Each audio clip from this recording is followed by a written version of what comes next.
Hello guys, in this video I'm going to show you how you can change the currency on AliExpress. But first I wanted to tell you that don't forget to subscribe, because at 10,000 subscribers I'm going to show you my YouTube revenue statistics and my growth strategy, how you can make money online. So first open the app. After that, click on your account, which is at the bottom of the screen.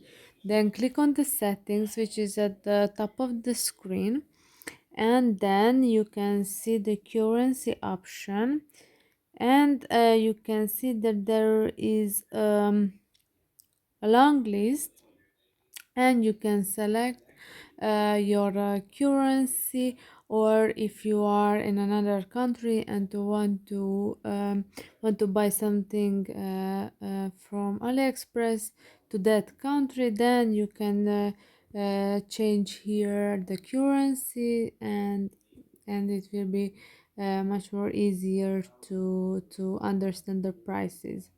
So yeah, I hope this video was helpful for you. If yes, please consider subscribing, and see you in the next one. Bye bye.